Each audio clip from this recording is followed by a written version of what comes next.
We will start off with 3 virtual world use cases from our study, and after which we'll have the opportunity to ask the use case developers and implementers some questions.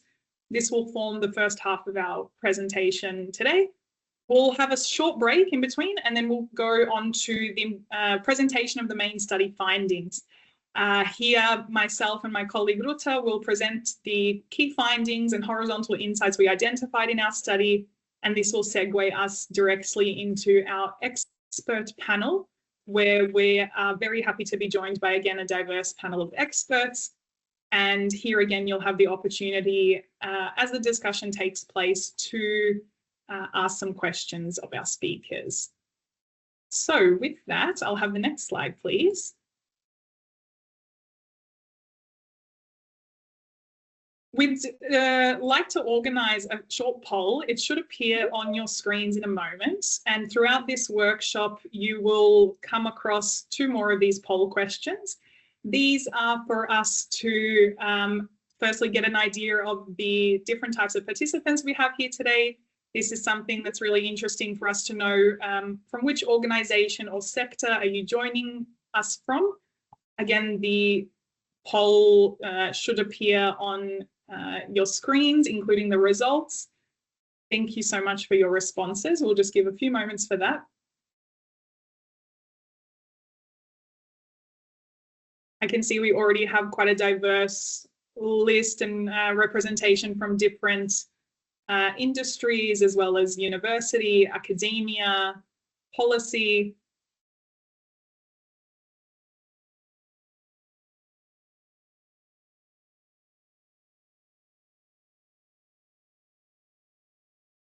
Thank you to everyone who is, again, joining us here today.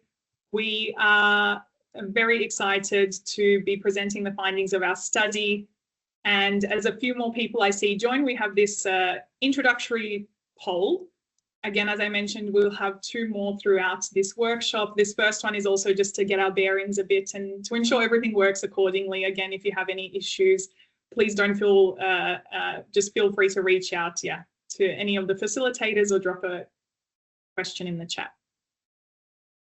Wonderful. We can, with that, perhaps move on to the use case presentations that will begin our workshop. So, as I mentioned, this study is almost the accumulation of a 1-year effort that has included these diverse study components, which began, of course, with thorough desk research, literature review, the analysis of almost 250 different use cases that we've identified across the world of virtual world and XR technologies, and importantly, their impacts on health and well-being.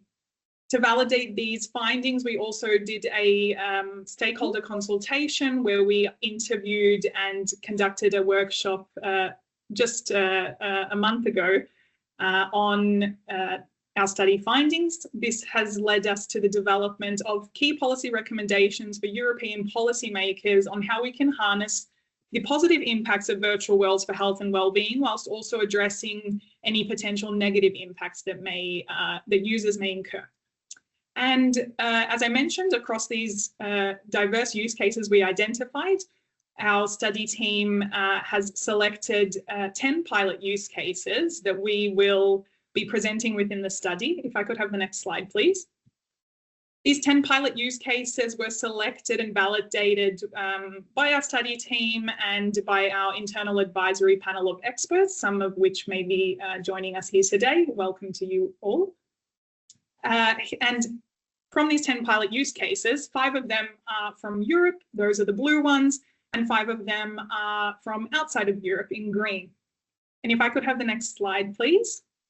Today we have the pleasure and honour to have with us 3 of these developers with us to present their use cases of either virtual worlds or XR technologies. The first is SoulPaint, the second is MindMaze, and DEEPVR. So maybe with that, I will introduce our first use case presenter, Sara, who will be presenting SoulPaint to us. I will just share the presentation from my end. And as I mentioned, after all three of the presentations, you will have an opportunity to ask questions. In the meantime, you can, of course, drop them in the chat, and we will take note of them. But kindly, again, if you could hold off your questions until all three of our use case presenters have finished their presentations. Artist, could you please stop sharing so I can take over with Sarah's presentation? Thank you so much.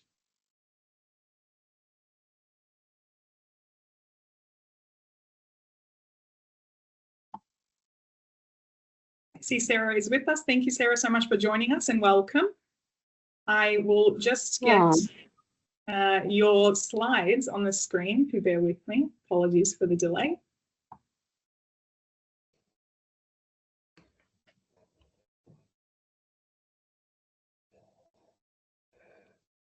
That should be shared, hopefully.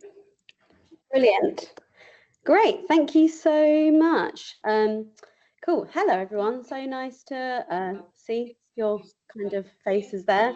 My name is Sara Ticho. I am the co-director of SoulPaint. Next slide, please. I think I can hear a little bit of noise in the background. I don't know if someone's not muted. Oh, great. Thank you. Next slide, please. Don't know if I'm just getting a little bit of lag here. Anyway, I'll do a bit of an introduction. So hi there, my name is Sara Ticho. I am the co-director of SoulPaint. I'm also the founder of a UK organisation called Hatsumi. Well, I think you may have gone forward a slide, or I don't know if you've not pressed refresh, Aida. All right, we'll roll with it. So I'm the creator of SoulPaint. I also run an organisation called Hatsumi in the UK. And alongside that, I also run an organisation with my co-director, Ross O'Brien, called the XR Health Alliance. So I also do a lot of work to support the adoption of XR in healthcare in the United Kingdom as well. But the reason I do a lot of this work is that I also navigated the healthcare system and continue to do so, and became fascinated with the idea of the doctor's office as this performance space, that we have a very limited amount of time to convey complex information about our mental and physical health. A research study found that on average we have about 11 seconds to describe how we feel before we're interrupted by a care provider. And I think we've all had those moments of feeling lost with how we can describe the intricacies of our experience. Next slide, please. And so as through this time, I became really interested in virtual reality as a storytelling tool initially. I started out in the creative industries and was finding how artists were talking about it in a range of different ways. And it was during my time as a curator that I came across an arts and health research method called body mapping, a process whereby people visualize embodied experience traditionally by tracing around their bodies on a large piece of paper and conveying the connection between emotional and physical sensation through this process of visualizing. Next slide, please. And so it was during that time I also really struggled with the process of body mapping as well, because even though I'd worked in the arts, I didn't necessarily identify as an artist, but I had tried virtual reality and I was fascinated by it as a tool where you can create these enriched environments, this idea that you could paint in virtual reality using kind of spatial tools that you could paint with electricity or heartbeats or kind of different ways that you could visualize it, that we can make this interaction feel more deeply embodied. And of course, there's something so fascinating about the diversity of ways that people visualize their experience as well. I noticed that people always wanted to take those artworks home afterwards, but I was curious in what the ways that connects our experience. How do we perhaps find ways of exploring trends? How can we analyze these and perhaps find new ways of supporting diagnostics or new modes of research as well? Next slide, please. Oh, perfect, you're on it. And so through this, we wanted to explore themes around how can this process help people develop something called interoceptive awareness, the connection between how we understand these sensations and how they manifest in our body, understanding mechanisms of embodiment. How can we create new tools to enable people to reflect on their lived experience and reappraise that, including in the presence of a care professional? that actually we're using the arts as a form of emotional expression and connection. And through that, there's the opportunity for new modes of understanding to share with family members, friends, other people outside of the clinical space as well. And as someone with a background in anthropology, I'm also interested in cross-cultural differences. How do things like language and culture inform the ways that we talk about lived experience? Next slide, please.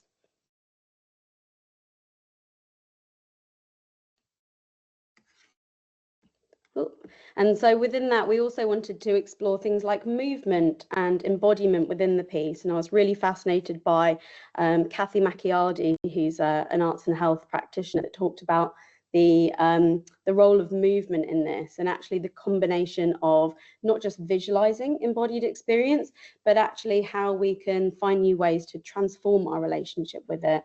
And there's lots of really fantastic research that shows that not just writing or perhaps drawing about trauma, but actually combining that with expressive body movements can actually increase well-being outcomes as well. Next slide, please.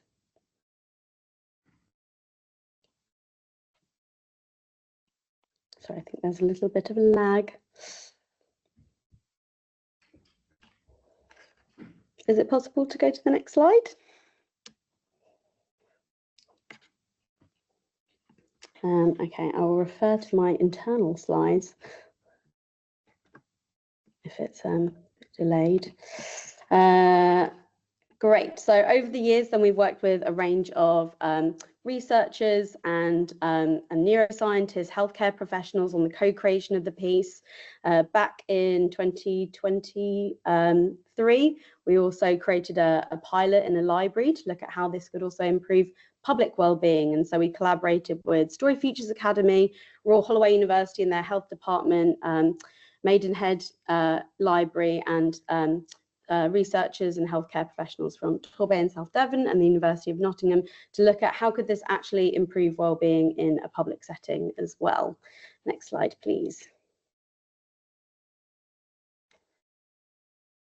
And through that as well, we gathered some really valuable data looking at how it was actually improving well-being in the community, and we actually wrote a report on new pathways for delivering XR for well-being in community settings as well. So feel free to scan the code if that would be interesting to you. Next slide, please.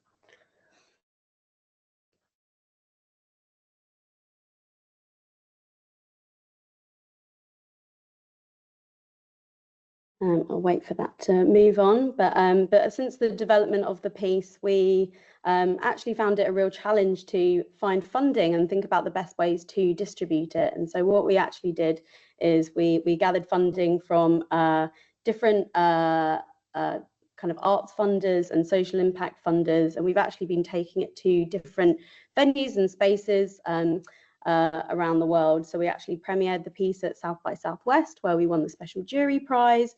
We've also won a series of kind of impact prizes over the last few years and been taking it to different festivals and spaces as well.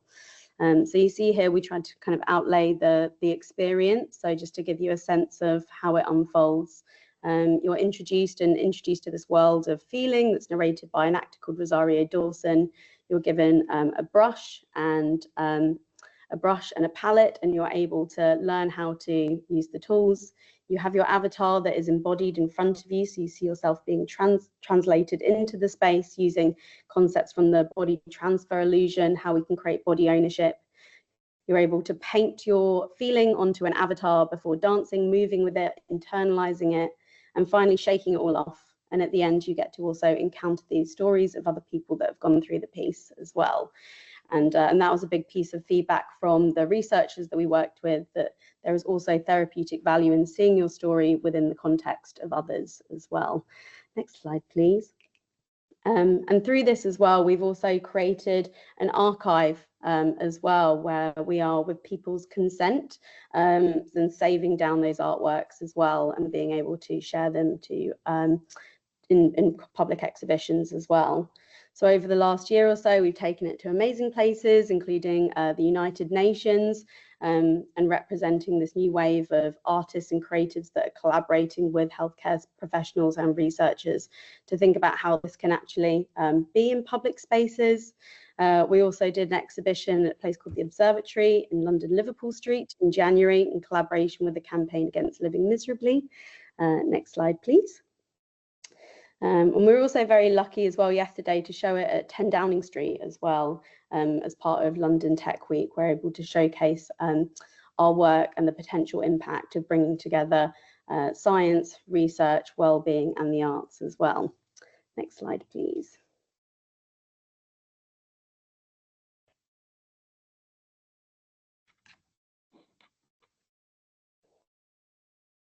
So yeah, here you can see some of the places that it's been shown and some of the awards that it's received.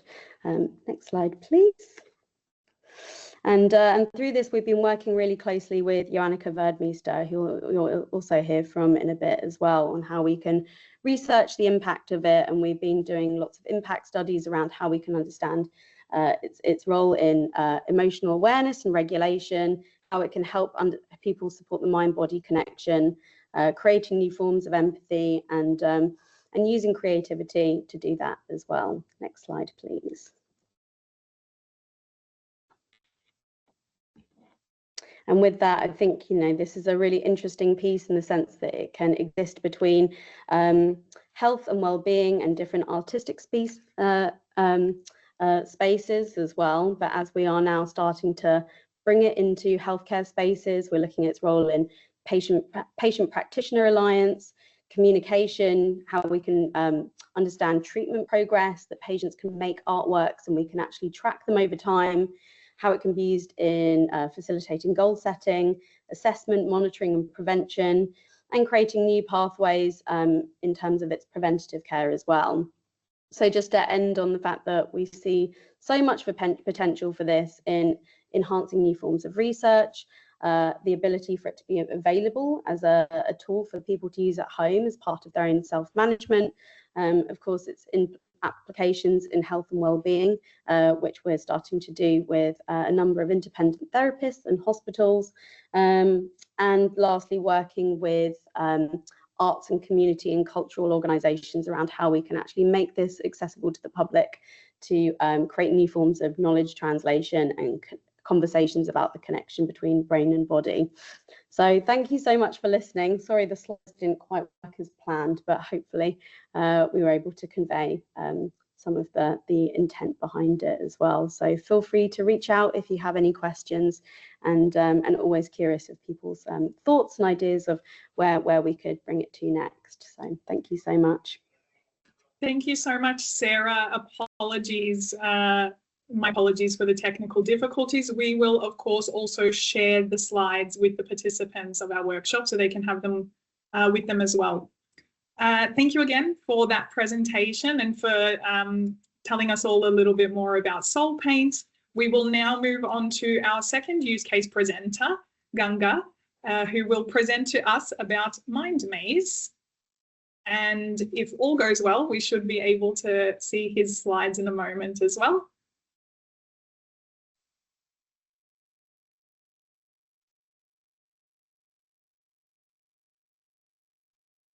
Do you see my slides, Aida? Okay, excellent. Hi, I am Gangadhar Garipelli. I represent MindMaze. It's a Swiss neurotechnology company. We work in the intersection of neuroscience, technology, and clinical science. As a market, we look at neurorehabilitation. So just a quick gist of the problem here. We are talking about neurological diseases leading to disabilities. At the moment, this represents the top tier disability account, representing a total of 443 million disability adjusted life years lost. So it is a big problem. And if you reflect on how this is addressed today, the usual rehab care, the neurorehabilitation field is in a critical impasse. And that's mainly because the doses, the rehabilitation doses that they deliver is too low. For example, stroke patients receive like 20 movements a day for upper limb for 3 days a week. So this is way too low. This is homeopathic in nature.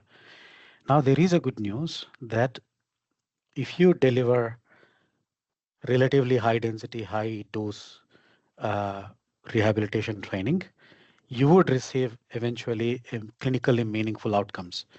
So we are talking about 6 hours per day, one-on-one therapy. So the 3 studies that you see in the table here came out a few years ago. These are all physical therapies delivered by a physiotherapist, like occupational therapist and so on. Now the question is, it's a good news that you can deliver it, but how do you implement it worldwide? There is a resource scarcity, increasing needs of rehabilitation and so on and so forth. So it is almost impossible when you talk about scalability of such studies. So here's where the software comes into picture. And at MindMaze, we created virtual environments, mediated video gaming solution across the continuum of care that increases the dose by 7 folds. So we have 2 kind of experiences. One is IMAX-like experience through our product called MindPod, which is location-based, prescribable, protocolized solution with disease-modifying capacity. What do I mean is, if a patient is paralyzed, he walks in to a room in the clinic, the blinds go down, lights, animated lights come up, there's a 3-meter diagonal screen. On the screen, you have a game that is an oceanographic simulation. Patient then becomes a dolphin, and all that matters is workout.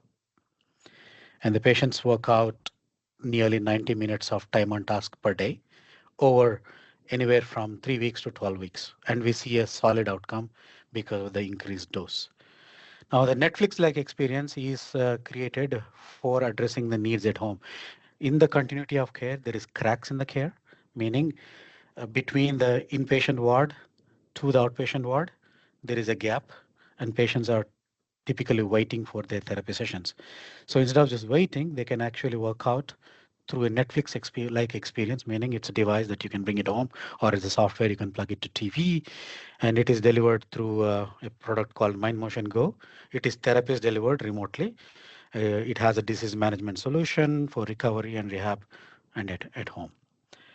Now I just show you videos. Hopefully the video lag is meaningful. I will not show too long for each of these solutions.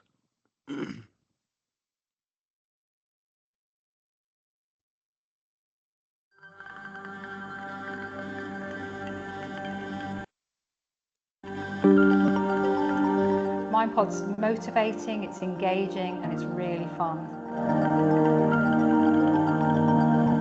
So the MindPod is the world's first neuroanimation experience, and it's a very unique digital therapeutic platform, and it allows for a completely immersive animated gaming environment that has customized lighting and sound that all forms part of that experience. So everything, when you're playing the game, the light and the sound and the images all tie in together and adjust so people can feel completely immersed. We wanted to make sure that when our clients walked into that space, it felt like they had walked into a different universe, and they could just forget, you know, what's going on in their lives, why they're at steps.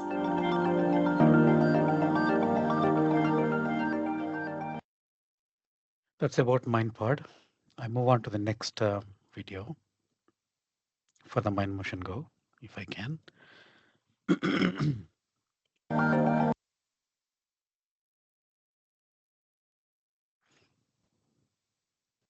So MindMotion Go is a tele-rehabilitation program. So you see a session where therapist is remotely present, and you see different windows, the patient window and also the game. My name is Ticho, and I'm a senior neurological physiotherapist. You seem to be doing really well, Susan. MindMotion Go is a virtual reality device which is specifically designed for patients with neurological conditions and stroke. MindMotion Go can provide an intensive therapy approach. Most of the games, they are interesting and fun, which can provide repetitive movements, and that helps with neuroplasticity, which helps to connect the pathways back to your brain. Bring the hand completely down to get that length. There's a game called climbing, where a patient is doing movements with your hands. It's working your core stability, balance, and upper limb movements.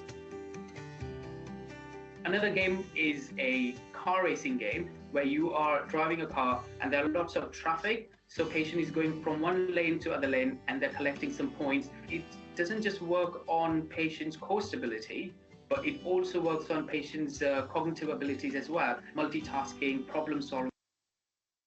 I stop there. Coming back quickly to the outcomes, does it work? This is what I want to allude in a few seconds. So I will give you two examples. One is an inpatient model, like the MindPod example I gave you. Another one is a home model. So if you look at the current usual care, typically the patients are staying in the hospital for 3 weeks and they're scheduled almost 3 hours per day, up to 30 to 60 hours of schedule time. But within that time, they receive almost 15 to 20% of efficient therapy only. So that's a blue mark I'm showing there. So what we added on the top is our technology. Just general question to the room, but if you do the mail voice. He's on a call at the moment. He's on. Sorry, there is somebody else's microphone is on. Yeah. So we add MindMaze mediated dose on the top, which is 15 hours of active training time added. So by adding this, what kind of outcome we see? So at the bottom, I show you the 3 bar plots. One of them, the first one on the left, is a national average. On the usual care, this is what they see. The outcome measure you see here is a GG score, is a composite score that represents the mobility, self-care, and so on and so forth. And this is the second bar you see is 30.9 score, which is like client as it is today. And when they implement the MindMaze protocol on the top of their usual care, they see 8 points more. Typically, they want to see only 2 points more than their average. And we are pretty stunned to see the overall output, which is 8 points more in this case. Now, coming to the home model. So home typically means also for chronic patients, and chronic patients not necessarily have any rehabilitation planned. So whatever they had, if they receive the MindMaze Go technology at home, so how does the outcomes look like? So one of the study we implemented in Mount Sinai, the publication came out this month. So we implemented almost 40 plus or minus 20 hours of therapy, where nearly 20% of it is therapist supervised remotely, meaning through video call, conference call, like the video I showed you. The remaining 80% of the time, the patients are doing homework on their own independently. And the outcome here, we have clinical scales, right? We are in the healthcare space. We have to show it is important that the outcomes are clinically meaningful. And we see across the board of all movement, gait, balance, patient self-report, satisfaction, everything is improving. And the improvement is not just statistical significance, but it is something called MCID, which means minimally clinically important difference, something that the payer would be interested to look at. Now, implementing such a plan, if you deliver it as a usual care, typically it would cost almost $2,000 in the US.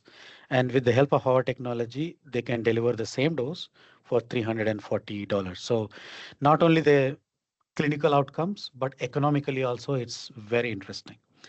I'll stop there. If you have any questions, happy to take in the question session, and my contact address here. Thank you. Thank you so much for that presentation, Ganga. I'd now like to welcome Joanneke to present on DEEPVR. I'm just mindful of the time. And afterwards, of course, we will have the opportunity to have the participants ask questions in the chat. If you'd like to, in the meantime, send some questions through, that would be great, so we can get right into them after Joanneke's presentation. So I welcome you to the floor. Hi, Niki is going to share his screens from the slides from his side. Hey, can you guys hear me? Yep. Great. Well, I'll hit the share button. Moment of truth. Is this visible? for me. Yes, great. Okay, so we like to tell a little bit about Deep, which is a poetic breath-controlled VR game that we use for a variety of things. Next slide. So DEEPVR is controlled by deep belly breathing. You can see it on the GIF on the right side of the screen, that we have a controller that you just lightly have on your belly, and we measure your diaphragm expansion, and that then translates into movement in the game. So it's an underwater game where, just like with real diving, you fill your body with air by breathing in. So then you go upwards, and by breathing out, you sort of get this little boost where you push yourself forwards. That sounds weird, but in game there's this weirdly super satisfying kinetic, synesthetic connection that happens in your brain, where it feels really logical to breathe and then push yourself forward through this world while breathing. So I come from a game design and artist background, so we call our process artist-led, science-backed. So it's not just a medical intervention. It's also, there's a lot of care for the whole journey in the presentation, and we use it for various things. And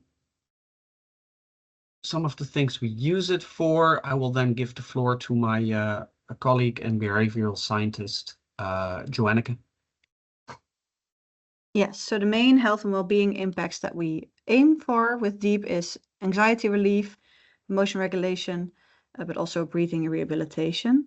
So on the one side is more the emotional side and the psychological side, but also because it's breath controlled, you can also train your breathing. And in particular, right now, it's mostly focused on deep diaphragmatic breathing. And next slide. Yep. So how do we do that? Well, there's different types of techniques and game mechanics that are implemented in the game. Well, first, I already mentioned, which is a diaphragmatic breathing, which you might know from yoga or other mindfulness strategies. It also has some biofeedback in it, so it gives you feedback based on your breathing. So on one hand, it's in the visuals, but it's also in your movement. It basically visualizes back to you how your breathing is doing in that moment. And if you breathe very shallowly up here, you won't really get to explore this beautiful world. So you really have to calmly and deeply breathe yourself through this experience. And there's also, we know, of course, that, well, it's very nice if you can do this in a relaxing environment, but we also have some versions of the game where there's also a bit more challenge. So it's a bit more spooky and a bit more intense, so that you can try and train the same techniques in a more challenging environment. So it's kind of borrow some elements there from exposure therapy, for instance. Next slide. Yeah. So initially, there were several pilots, studies, and also a randomized control trial done in youth with elevated anxiety symptoms. So that's subclinical to clinical anxiety. And there we found initially the reduced anxiety and tension after playing, but also over longer periods of time, a decrease in anxiety symptoms. After that, we tested it in these subpopulations of youth. Also, by the way, in special education, we did a study there. But after that, we wanted to move more into clinical settings. So right now, there's several pilots that are being conducted, but there's some first evidence coming out from there as well. So on the forensic psychiatric care side, for instance, there's some papers out now where they tested it in that setting, and there it was found that at least patients found deep calming, accessible, and engaging, and that it helped them with the therapeutic goals. There's also some decreased stress, tension, and anger. That's self-report, but also some physiological measures. Youth detention centers, there's also some early findings coming from there as well, where we found some improved respiratory control and self-regulation. And there's still more studies to come. But if you want to see what research has been done so far and what publications are out, you can look at this publication list here that's on the website where all of the full studies are currently. Next slide.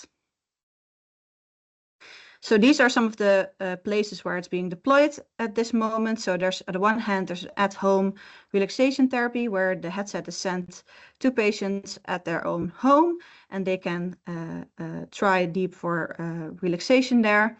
There's also still some ongoing studies, but also some implementation studies happening in inpatient forensic care groups.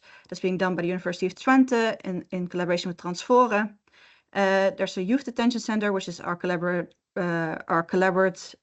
in the US with the Brave Research Center and the University of Madison, Wisconsin. They work a lot with youth detention centers. And we're also currently testing it out in an offender population in Singapore prison service.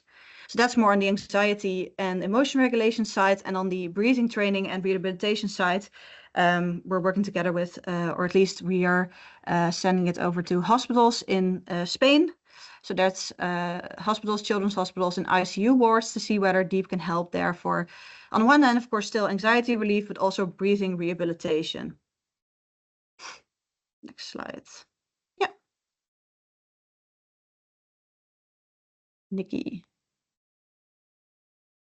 So my mic was muted. So as somebody noted in the chat already with questions for SoulPaint, which also apply to DEEP, there are substantial challenges with VR. Those need to be addressed, those need to be talked about. But let's start out by saying that VR does offer something that makes it worth the challenge, and that is that deepened feeling of embodiment, and for an interactive, artistic experience to address not only your empathy and your eyes and your mind, but also your body. So, but the challenges we run into: limited infrastructure, knowledge, and finances. So this is about a lot of hospitals, care places, therapy places not having a VR headset yet. So our experience, or indeed any other experience that the lovely people in this group will make, we will run into being the first bottleneck financially for those people to not only have a license for our experience, but also have to buy a headset. Then, of course, the media literacy is low, which is also part of that infrastructure, that some people are still sort of very hesitant with knowing how to use a headset. We do expect part of that to be solved as time goes on. We've been doing this stuff since 2016, I think, and we've seen the sort of increase of media literacy in the broader field.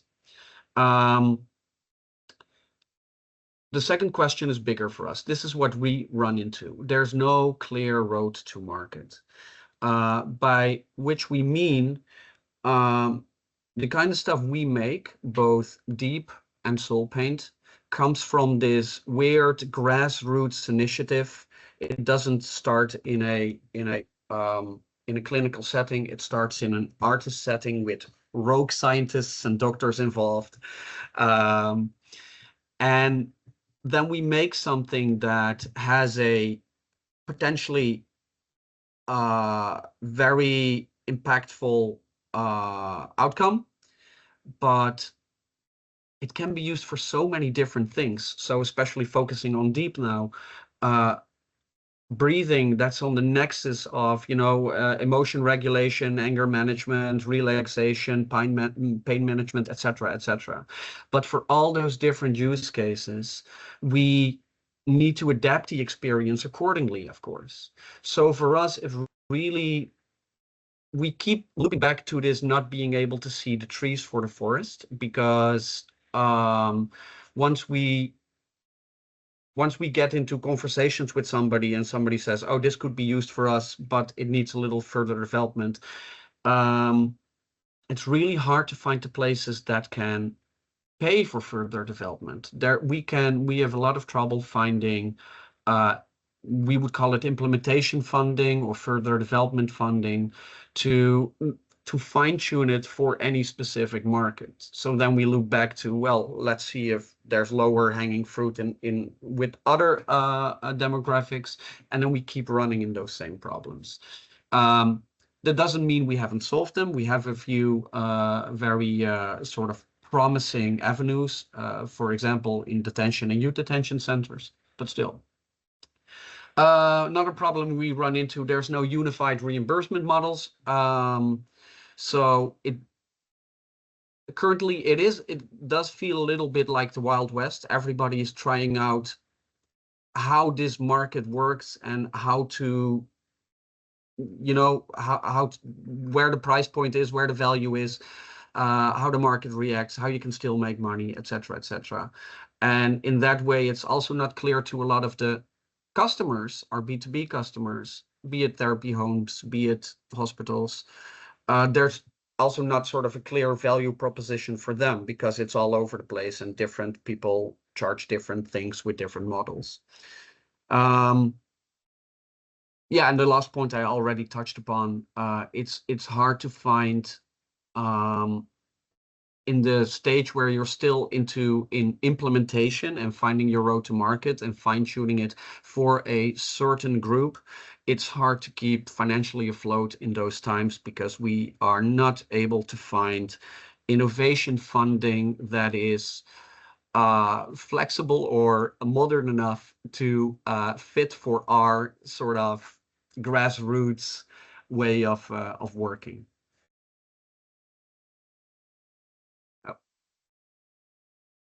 And that's it. So, yeah, so if you want to know more, you can look at the website, and also all the publications so far are on there as well. Thank you both, Niki and Joanneke, for that presentation and for sharing with us a bit more about DEEP. I see already Niki answered some questions for us as well that have appeared in the chat, and maybe while we are still on the point about challenges, I can pivot back to Ganga to also touch upon this. Niki mentioned, for instance, in your particular case, that certain challenges like limited infrastructure, knowledge, and of course, finances, funding are limiting further implementation.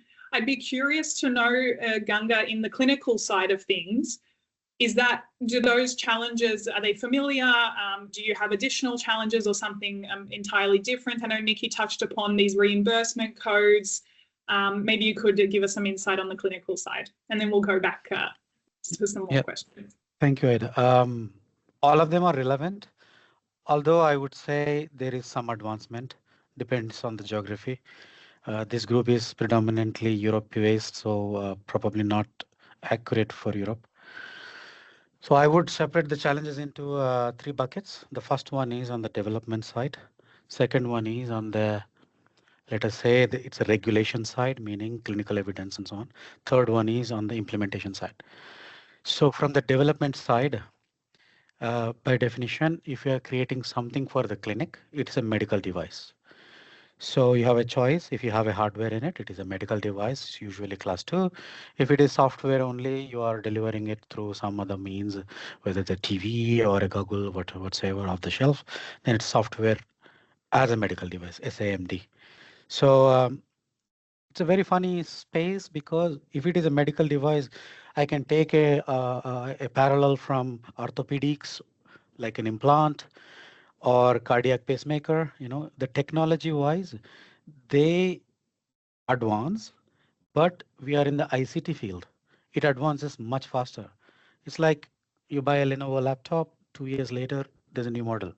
Same thing applies to the content creation in the virtual reality world.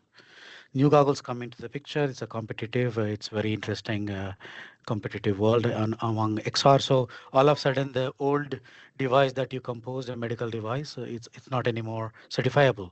So this is a big challenge. So the cycles of innovation in the medical device going with a 1 speed, and then ICT is going in another speed. How do you put these things together smartly? It's not just the question of industry, but also of the policymaker, regulator, and so on and so forth.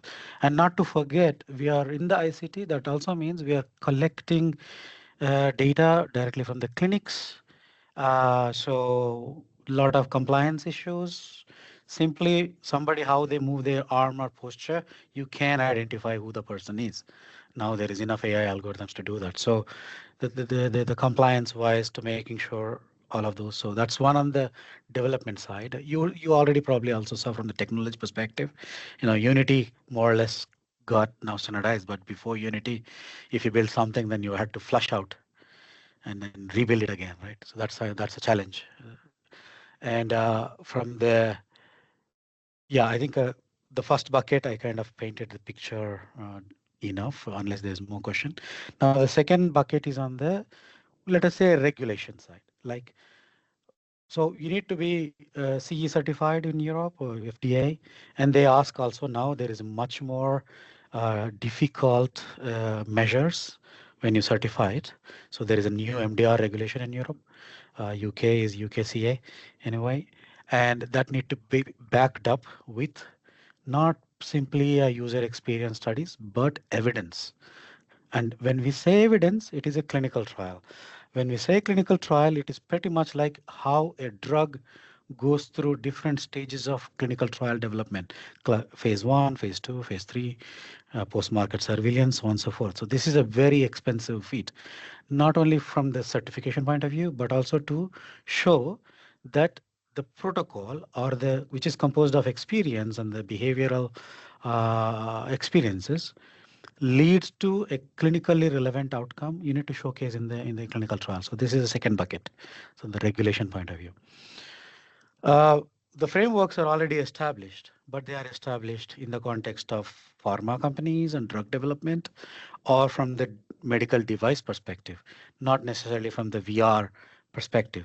So we have to blend ourselves into a very expensive feat. So that's what we did. We spent almost 30 million to run around 40 different phase 2-like trials. We were lucky, the timing was right. Now, the final bucket, the implementation bucket. Here is the funny part. So I take very Indian hat here and when I explain. So if you walk into any physiotherapy, occupational therapy clinic, that's what you're talking about. When you say neurological disease resulting in disabilities, it's paralysis, movement disabilities, gait problems, cognition problems, memory problems, and so on and so forth. So where do the patients go? They go to OT, PT, or psychotherapist or speech therapist, right? And if you go to a PT clinic, typically what they have, materials, wood, plastic, metal, rubber, textile. If you're lucky, you get batteries and motors. So these materials are not reimbursed. So whether a therapist uses a golden wand or a wooden stick to deliver the therapy, they get the same amount, which is the time of the therapist, not the price of the tool. The tool time is not covered. A parallel, I can give you an example. If it is an MRI machine, the tool time, the reimbursement, it pays. But if it is rehabilitation, there is no reimbursement code. That's what the deep colleagues are talking about. But there is a good news in the US. For the VR tools, there is a new category 3 code implemented 2 years ago. It is, again, not a great news, but still a good news, which is the tech for delivering any therapy, such as psychotherapy or alike hypnosis, the tool can be reimbursed. So how much is in a debate, but this is already a good direction the CMS in the US has taken, and Europe could also take, at least making all these therapists have access for no cost, at least the hardware, and they can purchase subscription to the software from companies like us and Deep and so on. Thank you. One last flavor I want to say, sorry. On the digital framework, there is about 200,000 apps available, the digital health. So VR apps come under the same umbrella. As a physician, if I want to prescribe a solution to my patient, I don't have bandwidth to look at which one is the right one for my patient. There are 200,000.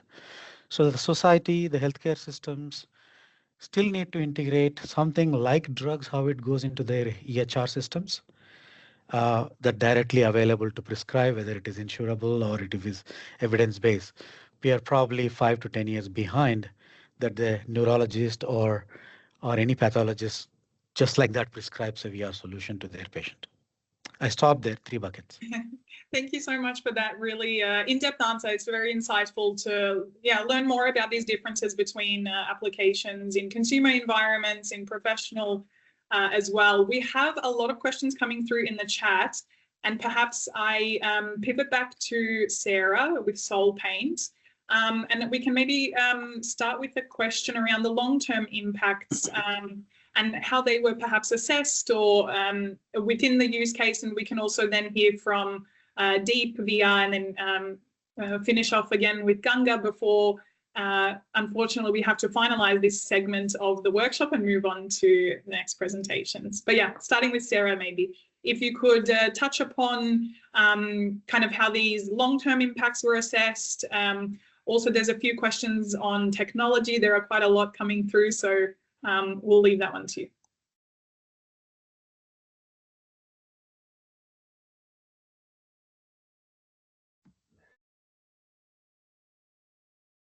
I can't seem to hear. I think so far.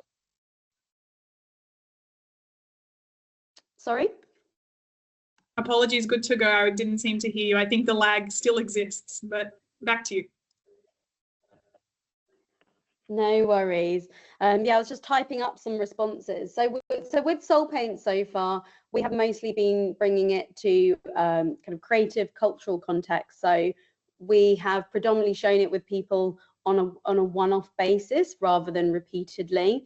However, we worked with Joanneke, in fact, to create a survey as well. So we were looking at mechanisms like Maya, which is like the multimodal assessment for intersective awareness, and created a series of questions about how people related to the connection between their emotions and sensations in their body. So we were able to get data on how people responded to the piece, how it changed their perception of how they understood how emotions and sensations manifest in the body. But now we're moving into the next steps, which is where we're developing longer term collaborations with hospitals and therapists. And that's where we are interested in gathering more data on the long term impact. And so our theory is that through ongoing use of SoulPaint, that it's actually improving people's interoceptive awareness and ability to be aware of your sensations and think about ways that we can understand and communicate with them. But ultimately, I think my hope with this is that it's not another tool that people need to use every day. I think what I'm so interested about within VR is this idea that we can develop skills that then can be translated into real life. So it's not another habit we need to continue to maintain. So so more research is required, but we've had some promising results just through the experience as a public exhibition. Thank you so much, Sara. Is there perhaps a comment on the same from Deep, from Niki, Joanneke, or Ganga before then we'll close off this part of the workshop? Yeah, I can say as a co-director on SoulPaint there that what some of the challenges we run into by Deep with Deep also apply to SoulPaint, but SoulPaint is a much earlier project. A much how do you say that, younger project. We just completed SoulPaint 2 years ago, and Deep we've been working on since 2015. But yeah, the problem for what we're trying to do here seems to be, and maybe we can't just come too much out of left field, that we're so far outside of an infrastructure that we get some money from the art side to start up this beautiful evocative thing that really touches people and engages people and draws them in, which arguably for these kind of intervention is one of the most important things. But then we lack to find, and we fail at finding any meaningful funding to then make that co-creation, implementation, working together with clinical populations or where you want to land, people to bring it further. And we seem to fall outside of all these buckets. We're not in, art won't give us another, art will only give us money if we make a new thing. Science will only give its money if it's for knowledge generation, and then most of the money is for writing the paper and not for actually making the adjustments that are needed in the experience. And we haven't found the right innovation sort of labels funding that can help us further. So we're doing this in quite a interesting sort of guerrilla bootstrapped way. Thank you, Nick. With that, perhaps it's actually a good segue onto the presentation of our study findings, where we also touch on a lot of these barriers that all three of you have identified across these use cases, and that I think will also come up across other use cases as part of this workshop and study. If we can get the slides back from our side, we can get that set up and perhaps give everyone a few minutes break if it's required. We kindly ask that you don't exit the call, and if you just turn off your camera and mute yourself. Ideally, we would like to be back just after 4 o'clock to get our presentation started. So thank you again for joining us. We'll be back in a few more moments. We'll just give everyone a break until the next presentation begins. Thank you.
Thank you everyone for tuning in. If you are still with us or joining us again, we are just about to begin the second half of our workshop, and we will begin by sharing the key findings and unveiling the key findings from our study on virtual worlds and how they impact health and well-being. We just heard from a few of the pilot use cases that are selected and form part of our study. And we will, following the presentation of our study findings, move on to an expert panel discussion where we will continue to have the opportunity to ask some of these really relevant questions. We didn't get to all of them in the first half, but hopefully towards the end of the presentation, you'll get an opportunity to ask our expert panel some more questions. With that, perhaps, I think we can get started with our presentation. My name again is Aida Zepcan. I'm a researcher on this project, and I'm joined today by my colleague Rūta Gabalina, who will also be joining me to present our study findings. If I could have the next slide, and I can maybe introduce Rūta to take over.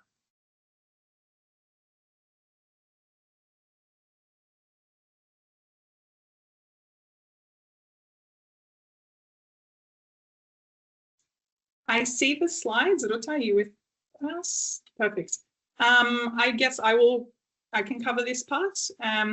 So essentially, our study explored, as I mentioned, the health and well-being impacts of virtual worlds and XR technologies across different environments. So we covered, as I mentioned, over 250 different use cases we analyzed across these environments, and they are namely consumer, industrial, and professional environments. And of course, across all of these, we also deeply took into consideration the unique needs and potential impacts for vulnerable groups, including children, older adults, people with disabilities, and persons with acute or chronic health conditions. Could I have the next slide, please? Maybe if Rūta is joining us. I am here, I'm here. And we'll move on to the horizontal insights that we found kind of across all these environments I just mentioned and for vulnerable groups. Thanks, Rūta. All right.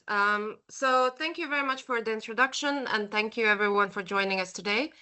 I will immediately say, because this question always comes up, the slides will be shared with the participants. And of course, once we have the final study, it has not been published yet, but once it is published, we will also share that with you.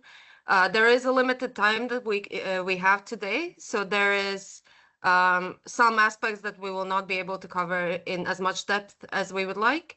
But I'll try to go through the key things that we have seen in the study, show some examples of impacts throughout the environments that we saw, and then Aida will come back with the recommendations that we have developed as well. So starting off with the horizontal insights. So some of these I think are very familiar with most people working in this space. Obviously, as already noted by several people in the chat, and you can see in horizontal insight number 3, for instance, we don't know yet what prolonged and repeated use of virtual worlds will bring, but we have discussed this question with several experts and have highlighted some of the potential impacts that we have seen. At the same time, there are certain things that we already see as evident with existing virtual worlds technologies, as also, of course, evidenced by some of the use cases you heard from earlier today. We see that they can enhance social presence and connections. They can also provide a heightened sense of realism, which can be used for various different positive impacts, of course, but also present certain risks because it makes experiences more visceral. And then, of course, something that kind of appears in a lot of literature is that some users experience cyber sickness or physical discomfort, although, of course, as technologies develop, we see that these impacts may be reduced over time. For instance, with headsets becoming lighter, things like ergonomic issues may become less of a concern. We also analyze in our paper a little bit some of the factors that contribute to some users feeling more cyber sickness versus others, or more discomfort versus others. We will come back to that a little bit. And then finally, horizontal insight number 5 is something that was just discussed to a large degree. We see that there are several barriers, and I will not expand on it right now because it also will reappear in the presentation later. But of course, this is also a consideration when we think about what should we do to actually promote the uptake of virtual worlds for health and well-being. Just kind of going through the environments that Aida already introduced. So the first environment we looked at was the consumer environment. Again, there are several things listed here on the slide. I cannot go through all of them. But what do we mean when we think about consumer environment? So when we think about what are the applications directly aimed at consumers in this environment, we think about those applications that are aimed at improving health and well-being, but can be used without supervision necessarily of a clinician or an educator or any other supervision, but are available to consumers. So things like, for instance, exercise XR systems. But then we also look at all the other use cases that are not specifically targeting the improvement of health and well-being, but that could have both positive and negative effects. And of course, the consumer environment in many ways has several subsectors that are very advanced when we think about immersive technologies when compared to others, like gaming, adult entertainment, cultural sector, etc. And of course, here, this is more or less the area where we think about the impacts that are the ones that over time are likely to grow. When we think about prolonged, extensive use, we're often thinking about the consumer environment, of course. The other thing that's worth noting is that to some extent, some experts point out that the consumer applications specifically for health and well-being are a bit of a gray area. This is an area where, of course, you have some very amazing evidence-based use cases that can be used and are very useful for individuals without the supervision of experts and without necessarily their, in some cases, there being certification, in some cases, there not being certification. But this is sort of this area where it is also important for users to understand how do I identify what is an evidence-based use case versus one where perhaps it is not supported by randomized control trials or other types of data and research necessarily. Moving on to the industrial environments. So industrial and professional environments in our study, we're talking a lot about workplace environments especially. And again, here, this question about what happens when XR technologies become increasingly widespread becomes very key. And one thing we noticed when we looked at this in the industrial environment specifically, so again, this is things like manufacturing, agriculture, resource extraction, is that there's quite a lot of course, XR deployed in these subsectors. At the same time, when we talk about occupational health and safety, this is one of the areas where the XR solutions are targeting health and well-being. But a lot of the other applications are kind of broader. They're based around increasing productivity or, you know, for instance, providing assistance and maintenance work using augmented reality, etc. And so when we think about the opportunities, of course, a lot of these applications that currently exist for the general purpose of, for instance, boosting productivity can also integrate these elements of occupational health and safety by providing things like, for instance, analysis of what are the risks in the workplace and trying to deal with those, or providing individuals with visual alerts, for example, when they're using augmented reality to navigate a manufacturing floor or a logistics warehouse, for instance. So this is certainly an area where more research, and we will come back to that when we talk about research gaps, where more research and more use cases that integrate this occupational health and safety aspect would be interesting definitely to see. And then the third big environment that we look at is professional environments. And here, there is an important distinction to make in terms of when we talk about the workers in these environments and when we talk about the service recipients in these environments. In our study, there is a specific kind of definition of professional environments that includes clinical applications. So when you look at the actual study and the analysis, this is a chapter that includes a lot of the like very well-known and quite advanced XR applications that exist, for instance, for surgical training, for mental health, for rehabilitation, etc. But then, of course, also when we think about what is the worker's perspective or what the workers experience in these environments, we're often thinking about relaxation and stress reduction applications. Some of these might be both deployed in the professional and the consumer environment. Again, we think about hazard monitoring, and we think about a lot of applications within training, for instance. And of course, in general, if we think about the future applications, we can easily imagine that in the future, a lot of us will be working and collaborating a lot more in virtual spaces. So this is what this environment is mainly concerned with.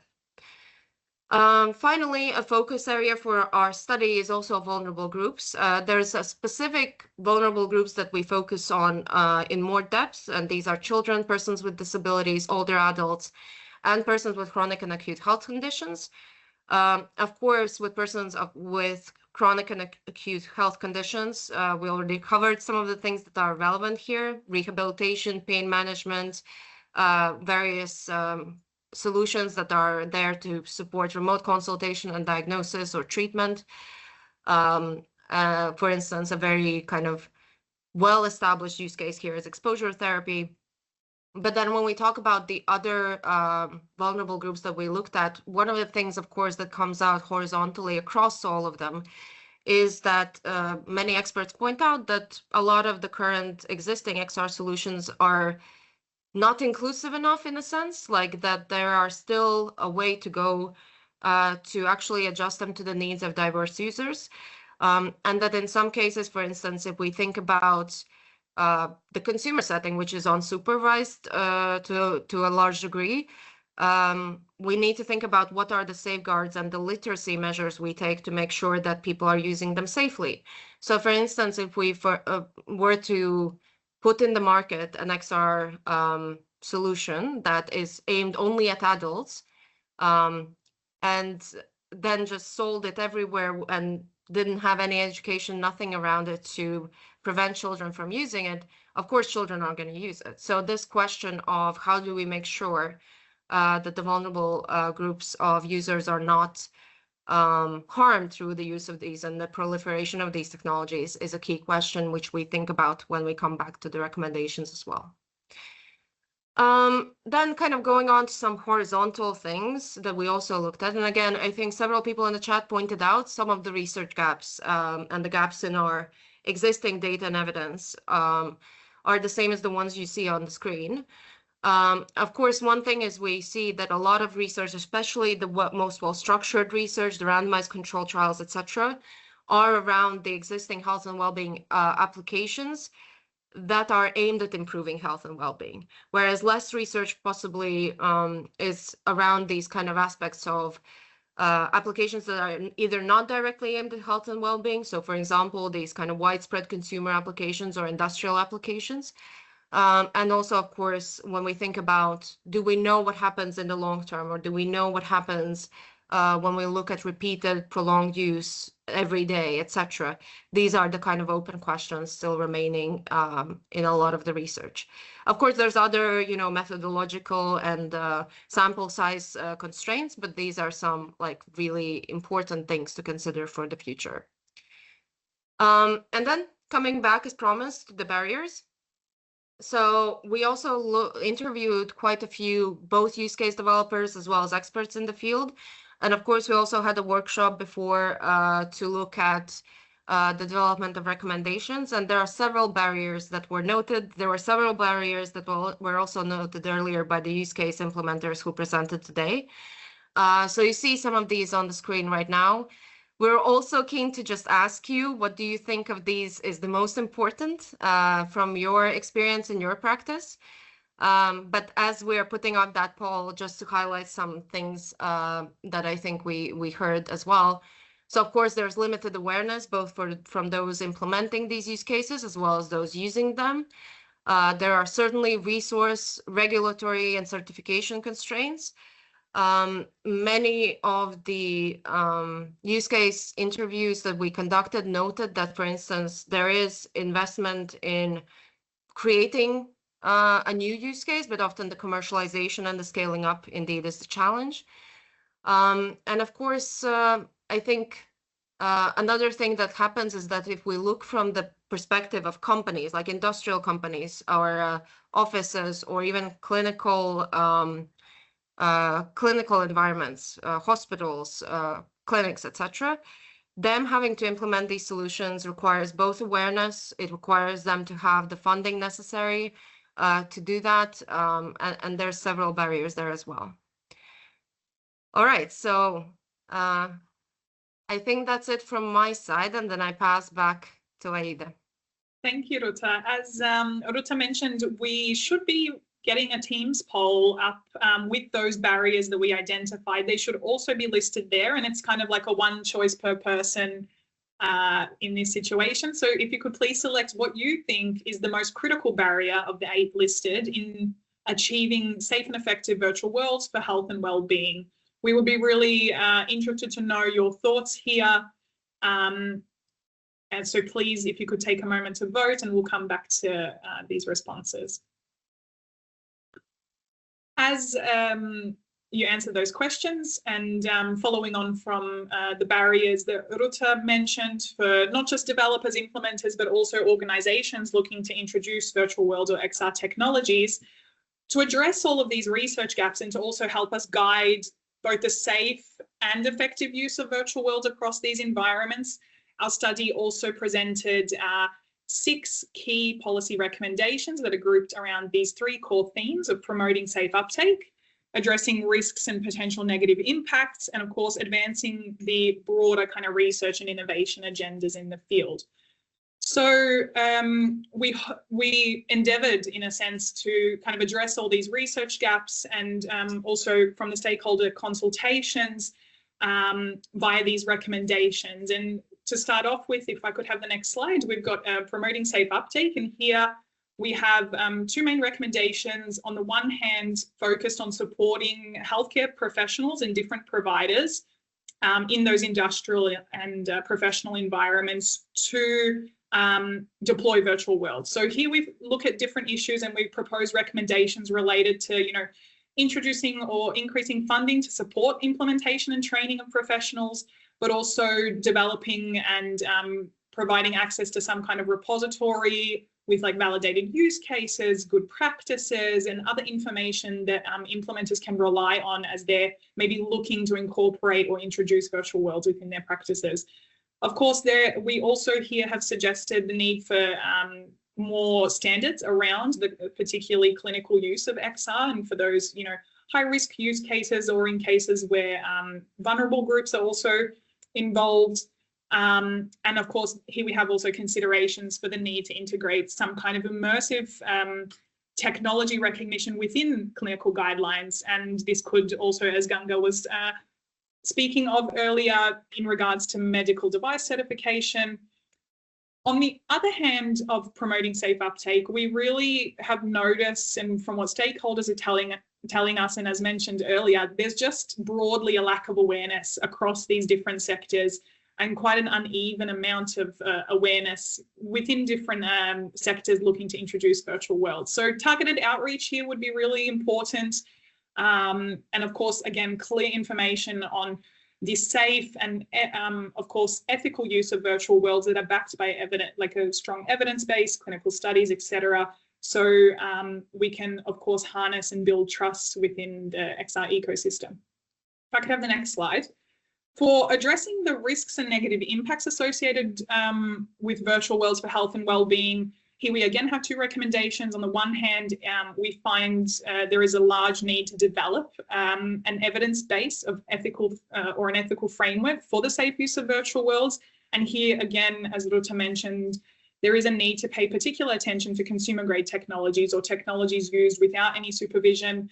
And I see we're really short for time, so I'm going to kind of go through these quickly. For that recommendation, we've broken it down into kind of recommendations for, on the one hand, codes of conduct for developers, ethical requirements for publicly funded projects, stronger safeguards for consumer grade tools, as mentioned, and of course, ongoing research into these emerging risks and certain risks that, of course, we've identified within the study itself.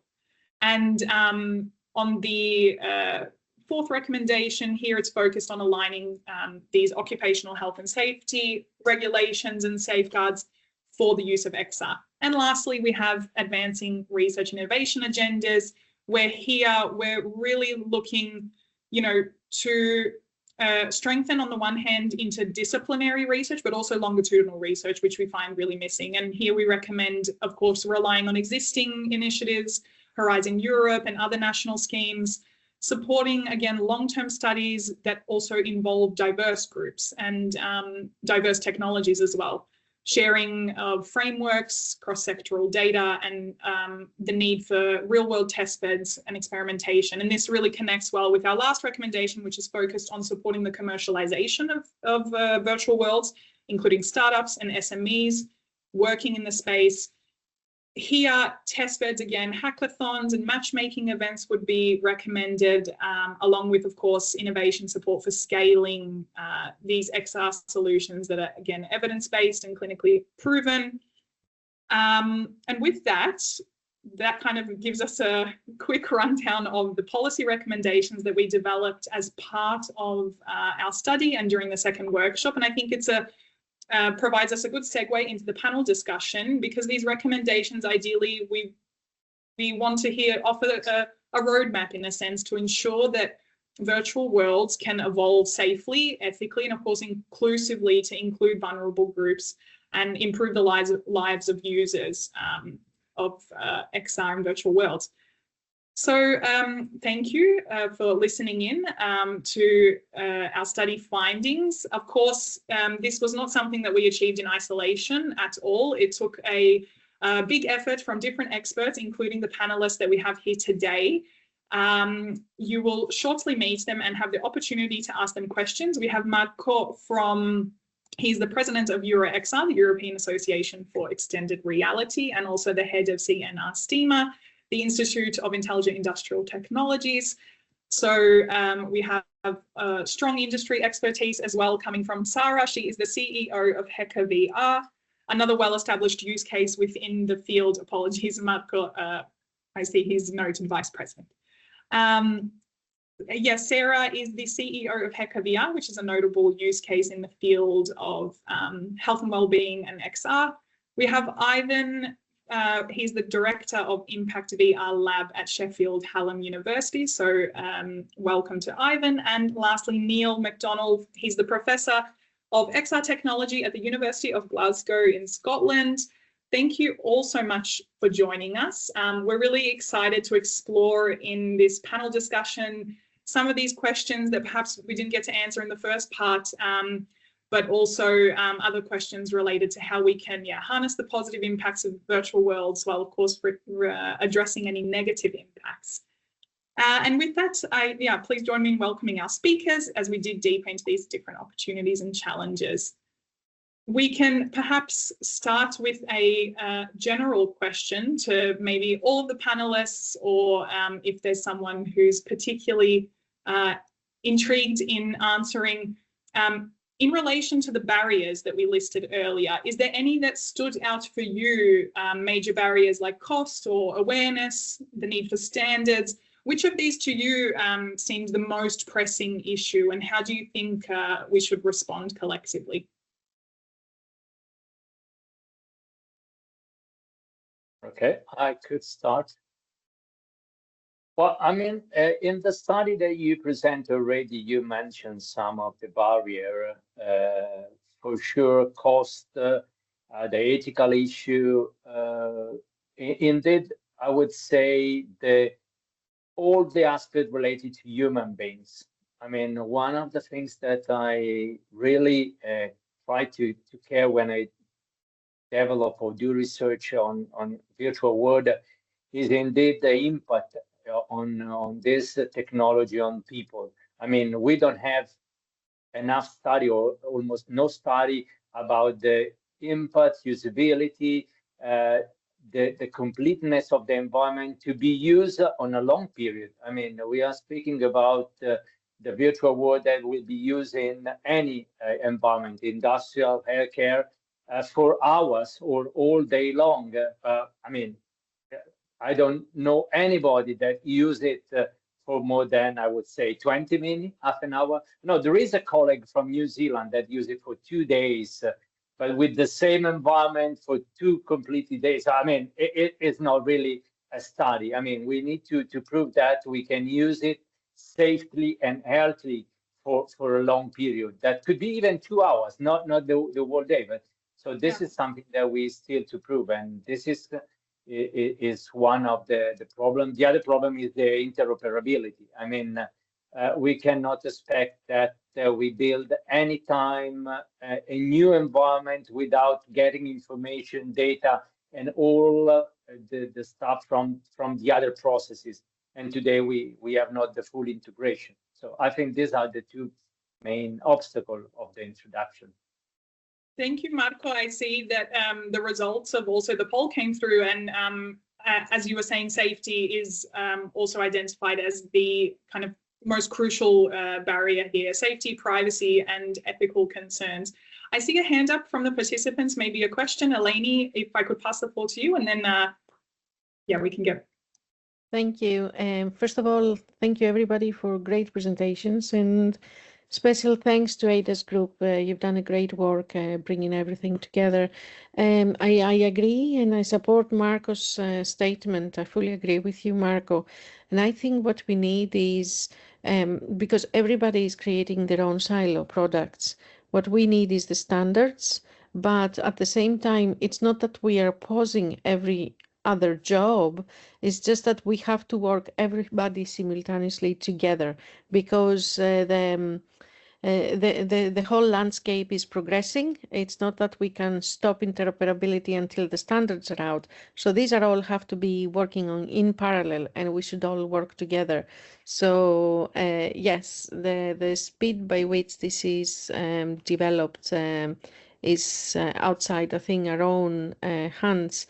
But we have to collectively work like a swarm intelligence group, where we all put in together our findings and we work together to create something useful and standardized. Thank you. Great work, though, everybody. Thank you, Eleni, and definitely agree. I saw a lot of the panels, heads nodding, as you mentioned, the need for standards and safeguards.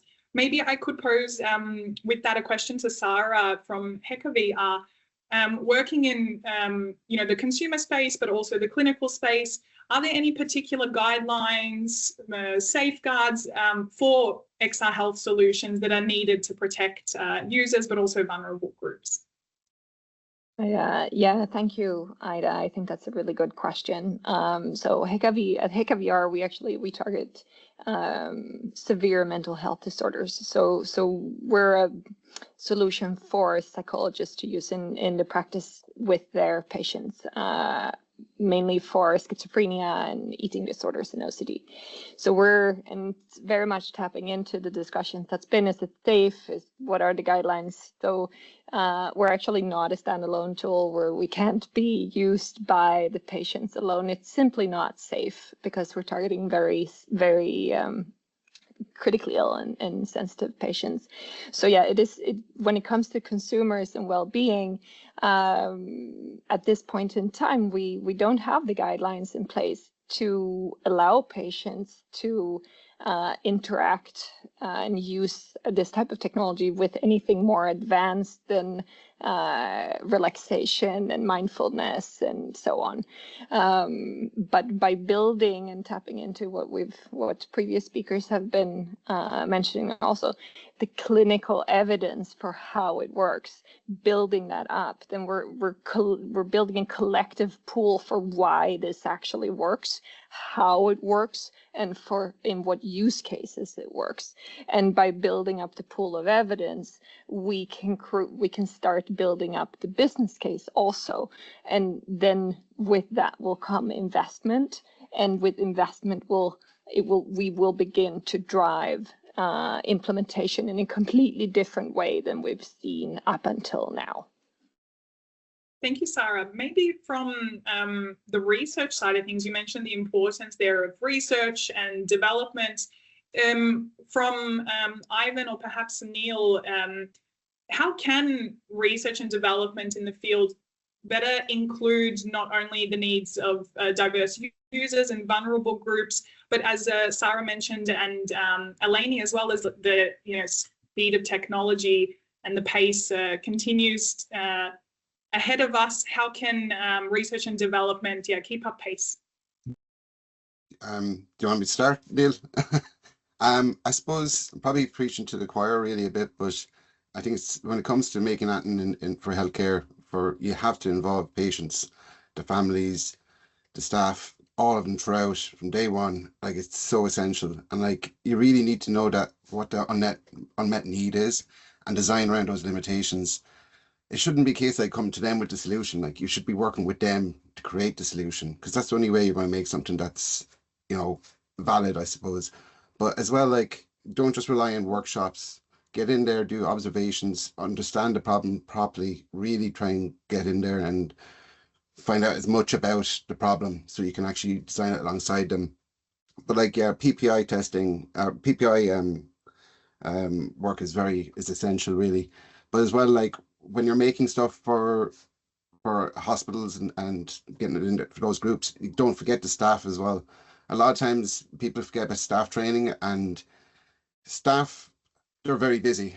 They have their day job, and coming in with this new device and a new thing into their workflow, you have to really engage with them to make sure it fits, because they're going to be your champion really when it comes to getting these systems used by your patients. So they need to be there from day one, working with you and making sure that it works with their workflow as well. Because you can make the most amazing piece of software or solution, but it'll be left on the shelf if they're not on board with you as well. But we've seen like usability, the amount of barriers that are there, even with just the headsets. Like we've had a system and we found out that one of the patients wasn't using it, and we asked why was that, and they said they couldn't find how to start it. And we're like, oh, like in the game? No, in the headset. They couldn't find it in the Meta Quest headset. So there's so many barriers that seem very, straightforward if you're, in technology, but that training really needs to be, I suppose, that support it needs to be there for the staff and for the patients. But yeah, just work with them as much as possible, because you can learn a lot from them, I guess. I think that's, as you say, that's bog standard these days, and for good reasons as an approach. I just want to pick up on what you say there about the training, because I think it speaks to a broader issue that was kind of come up before as well. I think the fundamental problem we have, whether you cast it at the adoption level or wherever you cast it, the major problem we have is user experience. Because if the user experience was a lot easier, then the bar for evidence, the bar for buy-in, the bar for whatever you like would come lower. What we're trying to do is balance the costs and the benefits, and at the moment one of the costs is this user experience. It's clunky, difficult, and something I haven't heard mentioned, I don't think so far, a really important underlying issue that I think is under-researched, is there's a significant gender disparity and age disparity with that discomfort. So it tracks older and female more than male in terms of discomfort, cyber sickness, and the effect from that. Now, we've got some sense of why that is, but we don't crystal clearly understand it. I think colleagues in Glasgow are doing great work on this. But I think when that sort of user experience problem is in the background, you need to train staff even better, higher cost. You need to deal with higher evidence. You need to achieve greater goods from the use of the thing than I don't know, Spirit level app on my phone, which is, no problem to use. And it's that cost benefit analysis where the drag I see is ultimately a user experience drag. Thanks, Neil. Maybe I'll hear from Sara first, and then Marco, and back to Ivan. Yeah, I fully agree with that. It is the user experience is actually still a huge issue, and that even though us who work in tech find it quite intuitive, it's still far from what the regular person who is have no intention or wish to work with tech experiences when putting on a headset or so on. And it gets back to if we look at all technology adoption, what is it that drives adoption? It's the value that it creates. And with an iPhone, nobody walked around with an iPhone just 15, 20 years ago. But now we live with our iPhones because it creates value. Even our grandmothers have a smartphone because it creates value for them. And again, we need to find these use cases and at the same time work with the user centricity and ease of use in order to align these two. But if it doesn't create value, it won't be adopted. It's as easy as that. Thanks, Sara. Marco, do you have a comment on that in particular? Yeah, well, I would like to fully agree with even Neil and also Sara. I mean, and I would put on the table, I would say two, let's say, keywords: user-centered design. That means that we have to fully integrate all the users, and as Ivan mentioned, not just the final end users, so the patients, but all the people, caregiver, family, and the operators. And this is, and the other aspect I think that also impact a lot on usability is personalization. I mean, we that do research and develop this kind of application, most of the time, of course, we target our application for mild cognitive impairment, for COPD patients, and so on. But although if we target with a specific group, we need to personalize, because myself and even if we are in the same group, we are completely different. So we need also to use personalization in order to fully customize the solution to the specific patients or to the specific user. Otherwise, I mean, also usability could be compromised.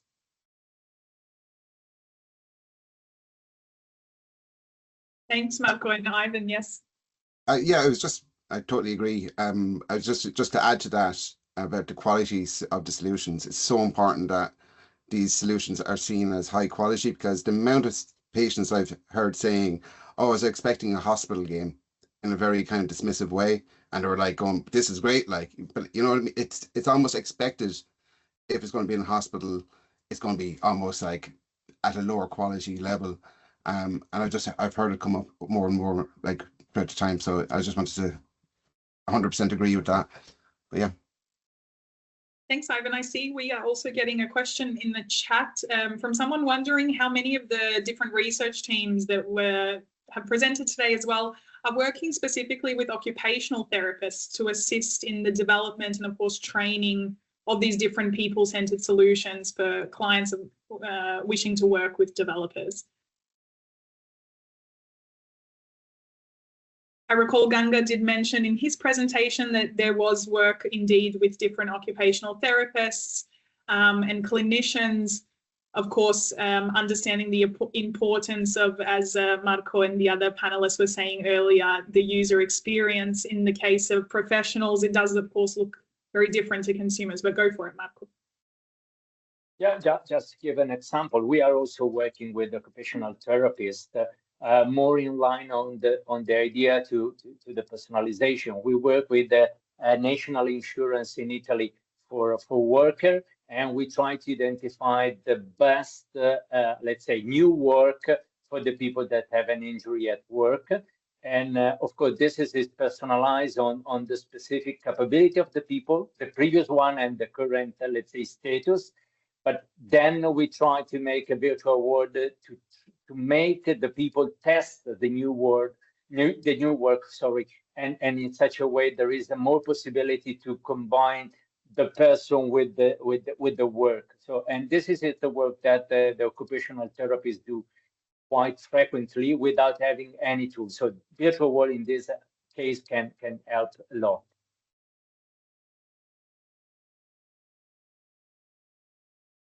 Thank you, Marco. As I get some more questions coming through, I wanted to maybe ask a different question more on the application of these technologies, particularly within Europe and the broader XR ecosystem. What do you, in your opinion, see as the most promising applications of virtual worlds for health and well-being over the next, let's say, 10 years?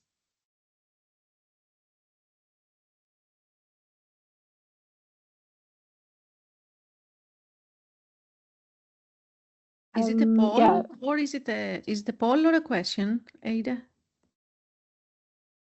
Feel free to answer in the chat. It's not a poll, a question to the panelists, but we'll definitely accept other answers if you're willing to share. But I see Sara's already got a hand up. If you can start for us.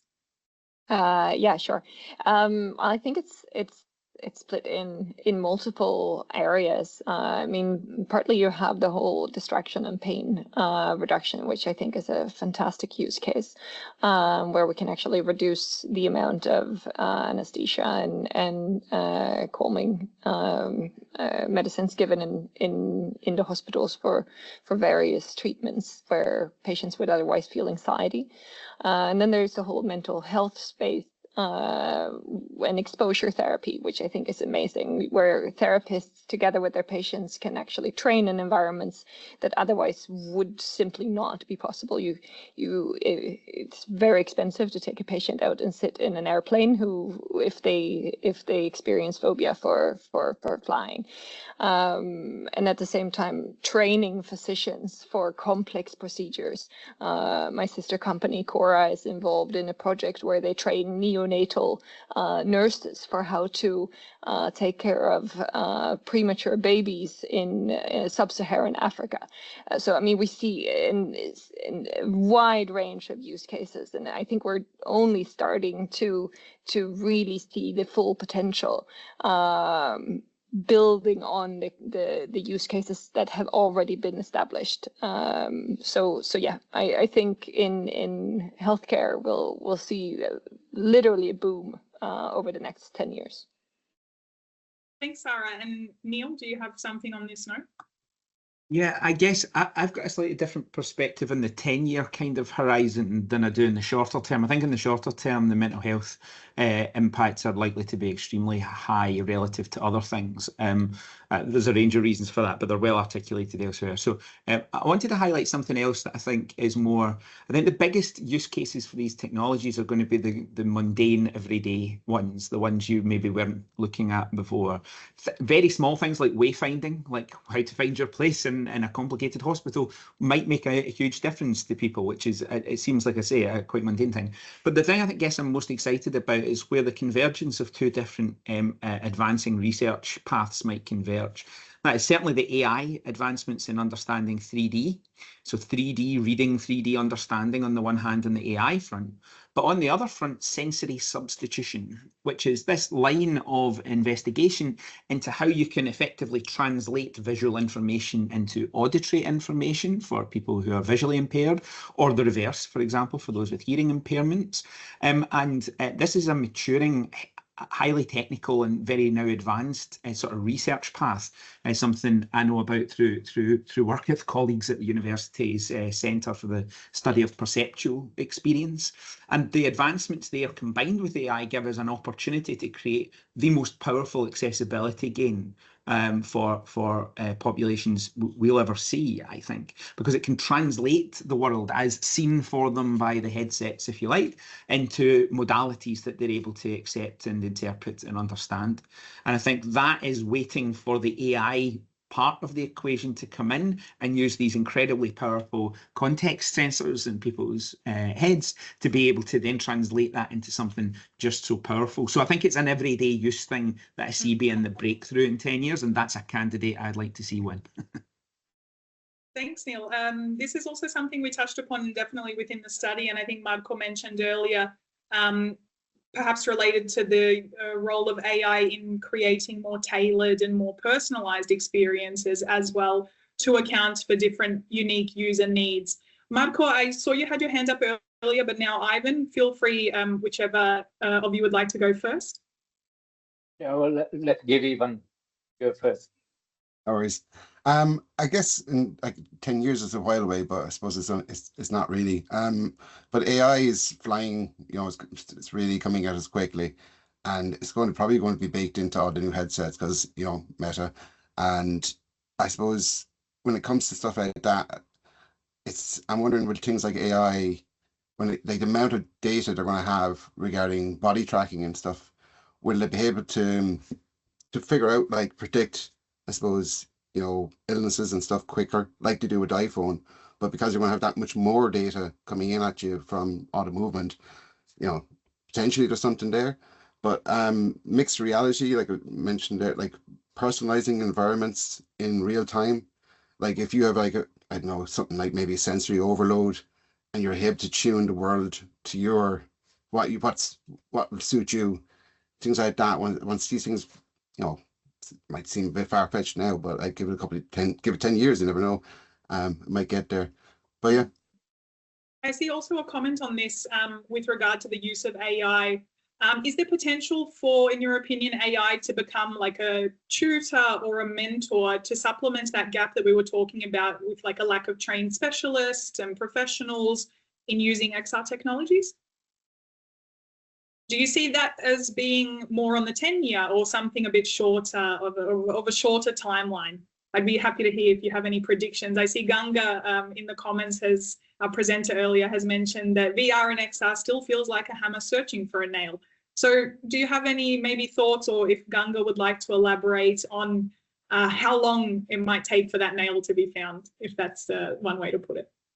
Well, if I can say something, then I will leave Ganga to reply. I mean, one thing that indeed we are start to creating in order to answer to all this question and to, let's say, identify the challenges is the partnership on virtual world that is going to be created at European level. I mean, you know that the Commission is creating time to time private-public partnership in order to aggregate the ecosystem, because one of the problems that we have in Europe is a fragmented ecosystem that has a lot of problem to really create the critical mass in order to compete on the international market and to provide the European solution. So the Virtual World Partnership will work on this.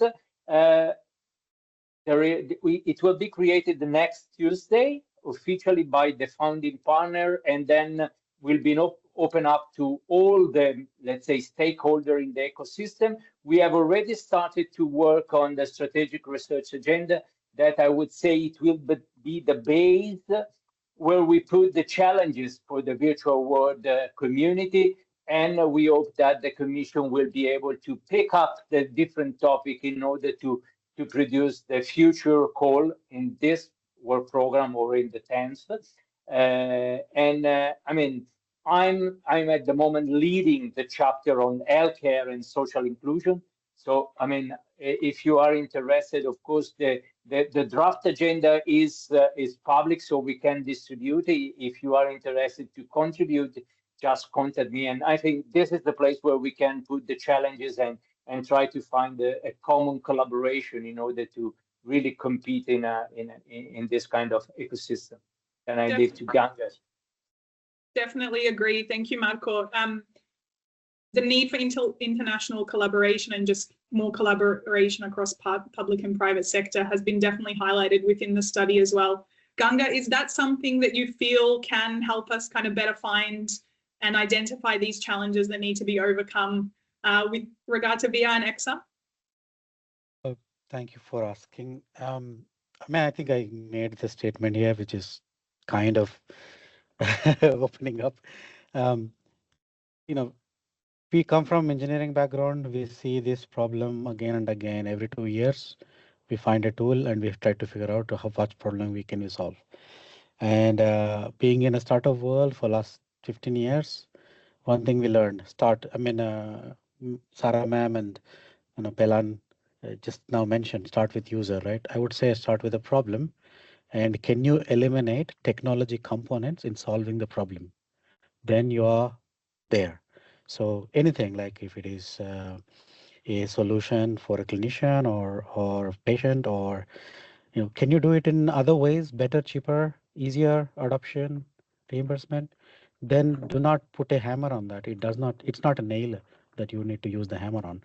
So just putting all creative imagination, especially after almost 20 years of VR, we are hearing, still putting all use cases into the same basket that we can do a change.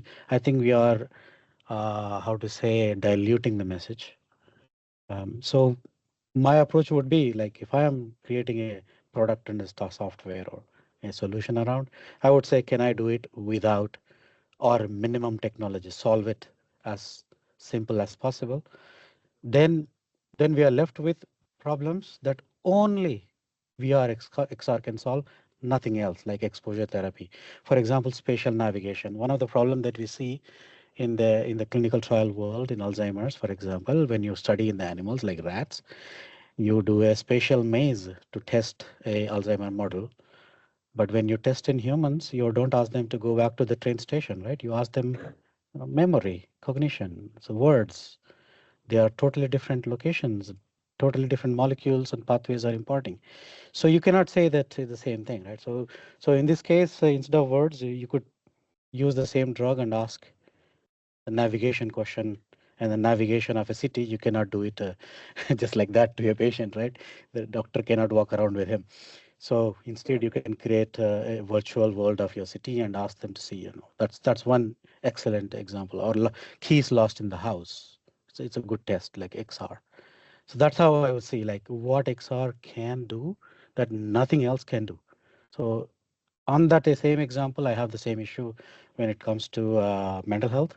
It can, before XR, the mental health exists and the solutions exist, evidence exists. So what flavor are we adding? That is not possible without. Whether when it comes to the exposure therapy, I mean, the more in the clinical side, so I'm talking about clinical cases. Yes, exposure can impact.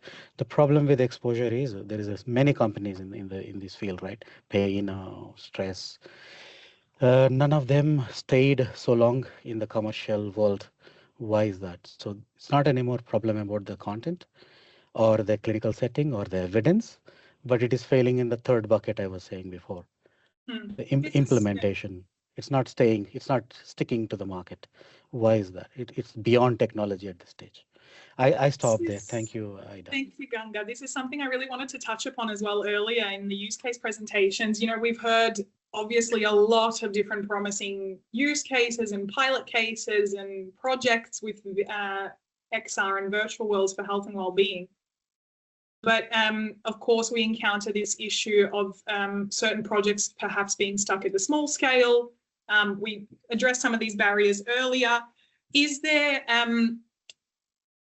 for system level adoption, for the wider adoption at the organizational level or within healthcare institutions, again, to improve health and well-being, what needs to happen, or how can we move differently to ensure that these small scale solutions or growing solutions are able to scale sustainably and also ethically, of course, with the advancement of technologies?